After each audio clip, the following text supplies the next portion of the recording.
CPM എങ്ങനെയാണ് പ്രതികരിച്ചത്?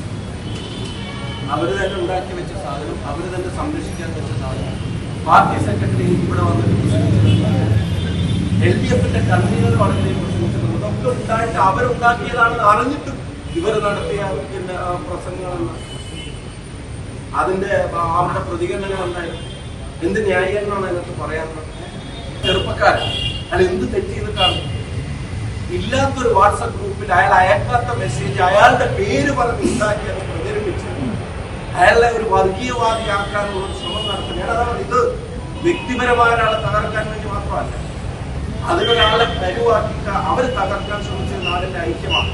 കാശ്മീരിന്റെ പ്രസൻസ് ഓഫ് മൈൻഡാണ്. അപ്പോൾ ആ ഫോൺ കൊണ്ട് നേരെ പോലീസ് സ്റ്റേഷനിലേക്ക് പോയിട്ട് പറഞ്ഞത്, എന്റെ ഫോണിൽ ഇങ്ങനെ ഒരു ഗ്രൂപ്പ് ഇല്ല, ഞാൻ ഇങ്ങനെ ഒരു മെസ്സേജ് വായിച്ചിട്ടില്ല, ഉണ്ടെങ്കിൽ നിങ്ങൾ നോക്കിക്കോ, ഞാൻ അത് ഡിലീറ്റ് ചെയ്തിട്ടില്ലെങ്കിൽ നിങ്ങൾക്കെടുത്ത് നോക്കാവുന്നതാണെന്ന് പറഞ്ഞു. പക്ഷെ അപ്പൊ പോലീസിന് അപ്പം തന്നെ മറുപടിയില്ല. ആ ചെറുപ്പക്കാരോട് ഇവരുടെ നേതൃത്വം ഉൾപ്പെടെയുള്ളവർ വന്ന് മാപ്പ് പറയണം.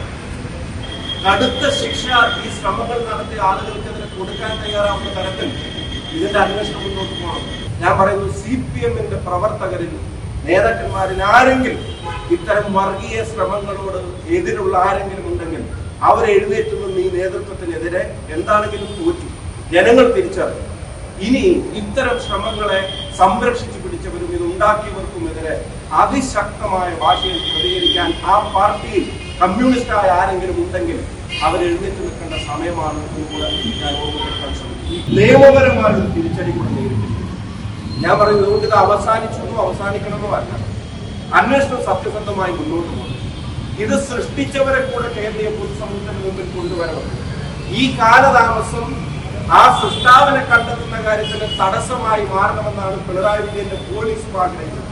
അല്ലെങ്കിൽ കേരളത്തിലെ പോലീസ് വിചാരിച്ചാൽ 2 ആഴ്ച കൊണ്ട് തീർക്കാവുന്ന ഒരു പണിയെ 2 കൊല്ലം ഇവർ നീട്ടിക്കൊണ്ടുപോയത് എന്തിന്റെ പേരിലായിരുന്നു?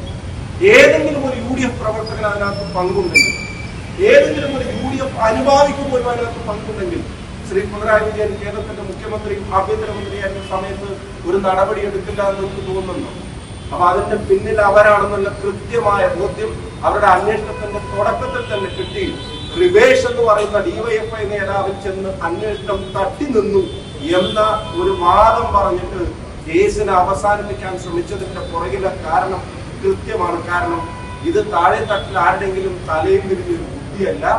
ഇതിന് പാർട്ടിയുടെ ഉന്നത നേതൃത്വവും അന്നത്തെ ഭരണ നേതൃത്വത്തിന്റെയും അറിവോടെ ഈ വടകരയുടെ മണ്ണിനെ വിഷം കലക്കാൻ നടത്തിയ ശ്രമമാണ് എന്ന് പറയാതിരിക്കാൻ കഴിയും.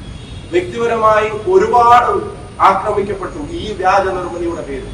അവര് തന്നെ ഉണ്ടാക്കിയ ഒരു സാധനം ഞങ്ങളെയൊക്കെ തലയിൽ കെട്ടിവെച്ചിട്ട് ഞങ്ങളെയൊക്കെ വർഗീയവാദികളാക്കി ചിത്രീകരിക്കാനുള്ള ധീരമായ ശ്രമം നടന്നു. ഞാൻ പറയുന്നത് ഇത് വ്യക്തിപരമായ ഒരാളെ തകർക്കാൻ നടത്തിയ ശ്രമമായിട്ടല്ല ഞാൻ കാണുന്നത്. ഇത് ഈ നാടിന്റെ ഐക്യത്തെ തകർക്കാൻ അവർ നടത്തിയ ശ്രമമായിരുന്നു. പൊളിറ്റിക്കൽ പോയ്സൺ ഉൾപ്പെടെയുള്ള വാക്കുകളും വാചകങ്ങളൊക്കെ അന്ന് കേൾക്കേണ്ടി വന്നു. പക്ഷെ ഒരു കാര്യം ഇപ്പോ വടകരയിലെയും കേരളത്തിലെയും ജനങ്ങൾ ഒന്നടങ്കം പറയുന്നുണ്ട്, CPM ഒരു കമ്മ്യൂണൽ പോയ്സൺ ആവാൻ പാടില്ലായിരുന്നു എന്നുള്ളത് ഇപ്പൊ കേരളത്തിലെ ജനങ്ങൾ ഒന്നടങ്കം പറയുന്നുണ്ട്. വിഷം കലക്കാൻ ശ്രമിച്ചു. ഒരു തെരഞ്ഞെടുപ്പ് ജയിക്കുക എന്ന് ഞാൻ പറഞ്ഞത് അവരുടെ ഒരു ക്യാരക്ടറായി മാറുന്നത് നമ്മൾ ഭേദത്തോടെ പറയേണ്ടി വരുന്നു. CPM ചിലരുടെ ക്യാരക്ടറായിട്ട് ഇത് മാറുന്നത് നമ്മൾ കണ്ടെടുക്കേണ്ടി വരിക. നിങ്ങൾ ശ്രദ്ധിച്ചിട്ടുണ്ടാവും, ഇത് കാപ്പിർ സ്ക്രീൻഷോട്ടിന്റെ മുമ്പും ഇതുണ്ടായിട്ടുണ്ട്, കാപ്പിർ സ്ക്രീൻഷോട്ടിന്റെ ശേഷവും ഇതുണ്ടാവുന്നു എന്നുള്ളതാണ്. മാഷാ അല്ലാഹ് സ്റ്റിക്കർ വടകരയിലും കേരളത്തിലെ ജനങ്ങൾ പറഞ്ഞിട്ടുണ്ടോ? അല്ലെങ്കിൽ TPയെ കൊല്ലാൻ കൊണ്ടുപോയ വാഹനത്തിൽ എന്തിനാണ് മാഷാ അല്ലാഹ് എന്നൊരു സ്റ്റിക്കർ ബോധപൂർവ്വം അതിനു വേണ്ടി ഒട്ടിക്കാൻ CPMന്റെ ഗുണ്ടകൾ തീരുമാനിക്കുന്നത്? ആലോചിച്ചു. ഫസലിനെ കൊന്നതിന് ശേഷമുള്ള തുവാല എന്തിന് അമ്പലത്തിന്റെ മുറ്റത്തേക്ക് എറിഞ്ഞു എന്നുള്ള ചോദ്യത്തിന് കേരളീയ പൊതുസമൂഹത്തിന്റെ മുമ്പിൽ ഉത്തരവുണ്ടോ?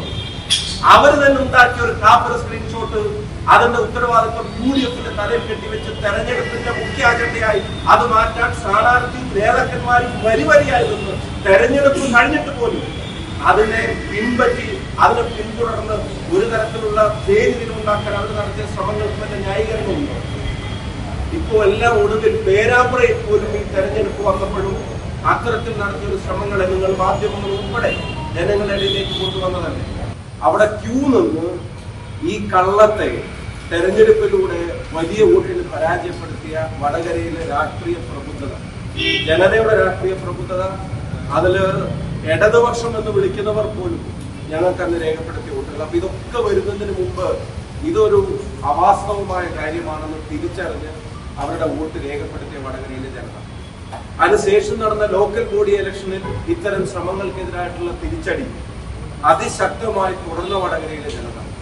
അതിനുശേഷം നിങ്ങൾക്കറിയാം ചരിത്രമുണ്ടായത് പേരാമ്പ്രയിൽ ഉൾപ്പെടെ ഇത്തരം ശ്രമങ്ങൾ തുടർന്നപ്പോൾ പേരാമ്പ്രയിലും നാദാപുരത്തും വടകരയിലും കുറ്റ്യാടിയിലും കൊയിലാണ്ടിയിലും 5 ഇടങ്ങളിലും ഇത്തരം ശ്രമങ്ങൾക്കെതിരെ വിധി എഴുതിയ വടകരയിലെ ജനത, കോഴിക്കോട്ടെ ജനത, കേരളത്തിൽ ഇത് തിരിച്ചറിഞ്ഞ ജനത, അവരുടെ രാഷ്ട്രീയ പ്രവർത്തനക്കാണ് ആദരവും നന്ദിയും ആദ്യമായിട്ട് അറിയുന്നത്. പിന്നെ ഇത്തരം ഒരു സത്യാവസ്ഥ നിയമപരമായി പുറത്തു കൊണ്ടുവരാൻ മുൻകൈയെടുത്ത നിഷ്പക്ഷമായി ഇത്തരം കാര്യങ്ങൾ അന്വേഷിക്കാൻ തയ്യാറായ പോലീസിനോടും നാടിന്റെ ജനതയ്ക്ക് വേണ്ടി നന്ദി പറയാൻ ആഗ്രഹിക്കുന്നു. ശ്രീ പാറക്കൽ അബ്ദുള്ള, അദ്ദേഹം വളരെ കൃത്യമായി കേസിനെ ഫോളോ ചെയ്ത ഒരാളാണ്. നിയമ പോരാട്ടം ഇതിനു വേണ്ടി മുൻകൈയെടുത്തിട്ടുള്ള ഒരാളാണ്. പലപ്പോഴും വിശദമായി വിമർശിക്കപ്പെടുമ്പോഴും ഇതിന്റെ യാഥാർത്ഥ്യം പുറത്തു കൊണ്ടുവരണം എന്നുള്ളത് നിർബന്ധമായി ഈ നാടിനോട് ചെയ്യുന്ന ഒരു നീതിയാണെന്നുള്ള തിരിച്ചറിവ് ആ നിയമ പോരാട്ടത്തിൽ ഇനിഷ്യേറ്റീവ് കൊടുത്ത ആളാണ് ശ്രീ പാറക്കൽ. ആ മുഹമ്മദ് കാസിം എന്ന് പറയുന്ന ചെറുപ്പക്കാരൻ ആരും തകർന്നു പോകുമായിരുന്ന ലക്ഷ്യത്തിൽ തന്റെ സത്യസന്ധത കൈമുതലാക്കി ആ ഫോറും കൊണ്ട് നേരെ പോലീസ് സ്റ്റേഷനിലേക്ക് ചെല്ലാൻ കാണിച്ച അയാളുടെ പ്രസൻസ് ഓഫ് മൈൻഡ്, ഇതൊക്കെ ഇതിലൊരു പ്രധാനപ്പെട്ട ഘടകമാണ്. ഞങ്ങളിത് തുടക്കത്തിലേ പറഞ്ഞ കാര്യമാണ്, നിങ്ങൾക്ക് എല്ലാവർക്കും അറിയാം. ഇപ്പൊ ഇവര് CPM ഒരാളെ കൊന്നാലും CPM എവിടെയെങ്കിലും ബോംബ് ഉണ്ടാക്കിയാലോ ബോംബ് നിർമ്മാണത്തിനിടക്ക് ആൾ മരിച്ചാലോ ബോംബ് എറിഞ്ഞ ആളുകൾ കൊല്ലപ്പെട്ടാലോ ബോംബാക്രമണം നടത്തിയാലോ ഫേസ്ബുക്ക് പോസ്റ്റ് ഇട്ടാലോ കമന്റ് ഇട്ടാലോ ഒന്നും അവരുടെ പാർട്ടിക്ക് പങ്കില്ല, നേതൃത്വത്തിന്റെ അറിവോടെയല്ല, അവർക്കാർക്കും പങ്കില്ല. വേറെ ഏതെങ്കിലും രാഷ്ട്രീയ പ്രസ്ഥാനം UDF-ന്റെ ആരെങ്കിലും ഏതെങ്കിലും ഒരാൾ എവിടുന്നെങ്കിലും ഒരു കമന്റ് ഇട്ടാൽ അത് സോണിയാഗാന്ധി തന്നെ മറുപടി പറയും. ഇതായിരുന്നു ഇവരുടെ ആറ്റിറ്റ്യൂഡ്. എന്നിട്ടും ഇത്തരം കള്ളത്തരങ്ങളെ മുഴുവനായിട്ട് അവരുടെ ലീഡർഷിപ്പ് ഓൺ ചെയ്തു എന്നുള്ളതാണ്. ഈ കാപ്പർ സ്ക്രീൻഷോട്ടിന്റെ ഈ തെരഞ്ഞെടുപ്പിന്റെ അജണ്ടയാക്കാൻ അന്നത്തെ LDF-ന്റെ സ്ഥാനാർത്ഥി തൊട്ട് ഇപ്പൊ കഴിഞ്ഞ ദിവസം വരെ പ്രതികരിച്ചിരുന്ന LDF-ന്റെ കൺവീനർ വരെയുള്ള മുഴുവൻ ആളുകളും, പാർട്ടി സെക്രട്ടറി ഉൾപ്പെടെയുള്ള ആളുകൾ, DYFI നേതാക്കന്മാർ, അവരുടെ റാങ്ക് ആൻഡ് ഫയലും മുഴുവൻ ഈ കള്ളത്തിന്റെ പുറകെ ഓടുക. ഒരു കാര്യം ശ്രദ്ധിക്കുക, ഏതെങ്കിലും ഒരു കമന്റിന്റെ പുറത്ത് ഉത്തരവാദിത്വം UDF-ന്റെ ആളുകളുടെയോ സ്ഥാനാർത്ഥിയുടെയോ തലയിൽ കെട്ടിവെക്കാൻ നടത്തുന്ന ശ്രമങ്ങൾ പോലെയല്ല, അവര് തന്നെ ഉണ്ടാക്കിയ ഒരു വ്യാജ നിർമ്മിതി, എന്നിട്ട് അവര് തന്നെ അത് മറ്റുള്ളവരുടെ പേരിൽ വലിയ രോഷം കൊള്ളുക, എന്നിട്ട് വലിയ വർഗീയ വിരുദ്ധ പ്രചാരകരായി മാറുക. എന്തൊരു വർഗീയതയാണ് നമുക്ക് എന്റെയൊക്കെ പേര് പറഞ്ഞ് ചോദിക്കുന്ന സാധ്യത ഉണ്ടാക്കുക, തെരഞ്ഞെടുപ്പിൽ അത് പ്രചരണത്തിന് വേണ്ടി ഉപയോഗിക്കുക, എന്നിട്ട് ഒന്നും അറിയാത്ത പോലെ ഈ പറയുന്ന എല്ലാ വൃത്തികേടുകൾക്കും കൂട്ടുനിന്നിട്ട് ഒന്നും അറിയാത്ത പോലെ അത് ഞങ്ങളല്ല എന്ന് പറഞ്ഞു വിടുകയും ചെയ്തു. കേരളത്തിന്റെ രാഷ്ട്രീയ മണ്ഡലത്തിലെ ഒരു പൊളിറ്റിക്കൽ പോയിസൺ ആവാൻ ഇവരുടെ നേതാക്കന്മാരിൽ ചിലർ തയ്യാറാവരുതായിരുന്നു. അത്തരം ശ്രമങ്ങളെ മുളയിലെ നുള്ളിക്കളയുന്നതിന് പകരം അത് പരമാവധി ഉപയോഗിച്ച് രാഷ്ട്രീയ എതിരാളികളെ തകർക്കാനും നാടിന്റെ ഐക്യത്തെ തകർക്കാനുമാണ് ശ്രമിച്ചത്.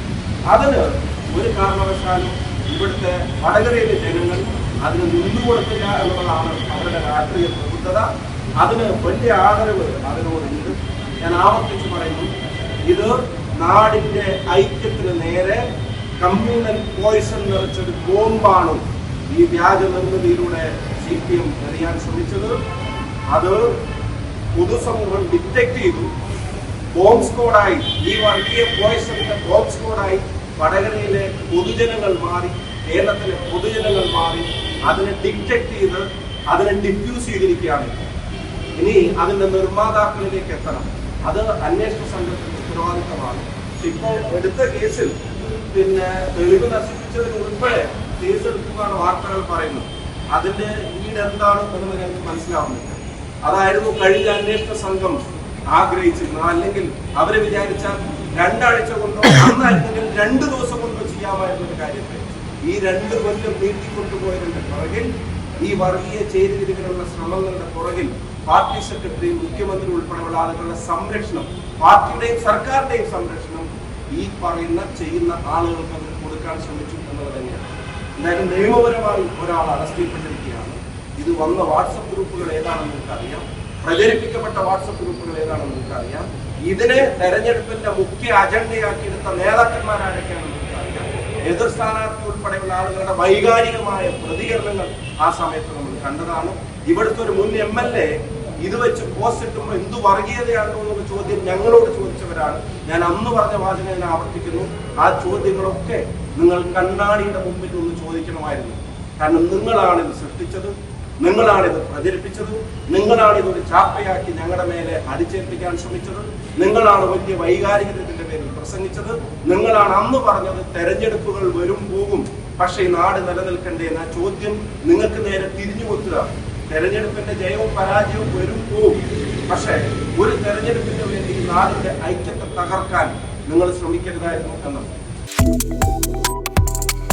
Subscribe to One India and never miss an update.